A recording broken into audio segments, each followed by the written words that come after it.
आपल्याला वाटतं की आपल्याला आपल्या आईवडिलांबद्दल सगळं काही माहिती आहे, पण कधी-कधी त्यांच्या शांत स्वभावामागे आणि हसऱ्या चेहऱ्यामागे असे काही त्याग दडलेले असतात ज्याची कल्पनाही आपण करू शकत नाही. अजयला वाटायचं की त्याची आई खूप कंजूस आहे. तिने त्याला कधीच हवं तसं आयुष्य दिलं नाही. पण आईच्या निधनानंतर जेव्हा त्याने तिची ती जुनी गंजलेली पेटी उघडली, तेव्हा त्यात जे निघालं ते पाहून अजयच्या पायाखालची जमीनच सरकली. काय होतं त्या पेटीत? का रडला अजय ढसाढसा? जाणून घेण्यासाठी ही कथा शेवटपर्यंत नक्की ऐका. अजय आज शहरातल्या एका मोठ्या IT कंपनीत मॅनेजर होता. सुंदर घर, गाडी, सगळं काही होतं. पण त्याच्या मनात नेहमी एक खंत असायची, त्याच्या आईबद्दल, सुमतीबद्दल. अजय लहान असतानाच त्याचे वडील वारले होते. सुमतीने धुणी भांडी करून, लोकांच्या घरची कामं करून अजयला शिकवलं. पण अजयला नेहमी वाटायचं की आई खूप कठोर आहे. शाळेत सहलीला जायचं असो किंवा नवीन कपडे घ्यायचे असोत, सुमती नेहमी म्हणायची, पैसे नाहीत रे बाळा, सध्या एवढ्यानेच भागवून घे. अजयला आपल्या गरिबीची चीड यायची.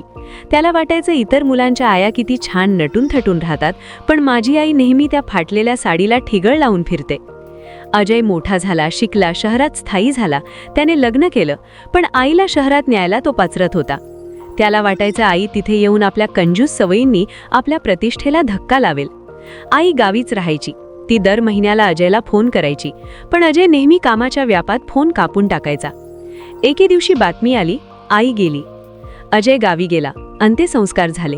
रडणं, ओळखीचे लोक, सांत्वना, सगळं झालं. घराची आवरावर करताना अजयच्या हातात ती आईची ती जुनी लोखंडी पेटी लागली. आई या पेटीला नेहमी मोठं कुलूप लावून ठेवायची. अजयला वाटायचा आईने यात तिचे काही जुने सोन्याचे दागिने लपवून ठेवले असतील, जे तिने मला कधीच दिले नाहीत. अजयने कुलूप तोडलं आणि पेटी उघडली. पण आत सोनं नव्हतं. आत होत्या काही जुन्या वह्या आणि पोस्टाची पावती पुस्तकं. सर्वात वर एक पत्र होतं, ज्यावर लिहिलं होतं, माझ्या लाडक्या अजयसाठी. अजयने थरथरत्या हाताने ते पत्र उघडलं. त्यात लिहिलं होतं, अजय, तुला नेहमी वाटायचं ना की मी कंजूस आहे. तू जेव्हा लहान होतास तेव्हा तुला महागडी खेळणी हवी असायची, पण मी तुला देऊ शकले नाही. त्याचं दुःख मला तुझ्यापेक्षा जास्त व्हायचं. तुझे वडील गेल्यानंतर मला समजलं की तुझं भविष्य घडवण्यासाठी मला माझं आजचं सुख मारावं लागेल. मी लोकांच्या घरी काम करून जे काही वाचवलं ते सगळं तुझ्या नावाने बँकेत जमा केले आहे. अजयने ती पावती पुस्तकं पाहिली. गेल्या 30 वर्षांपासून सुमतीने स्वतःच्या अन्नातून, औषधातून आणि कपड्यातून पैसे वाचवून अजयच्या नावाने दर महिना 500 ते 1000 रुपये जमा केले होते. आज त्या पैशांची रक्कम लाखांमध्ये होती. पत्रात पुढे लिहिलं होतं, मला माहीत होतं तुला मोठ्या शहरात घर घ्यायला खूप कर्ज काढावं लागेल. तुला कोणापुढे हात पसरावे लागू नयेत म्हणून ही तुझी आई आयुष्यभर फाटकी साडी नेसली.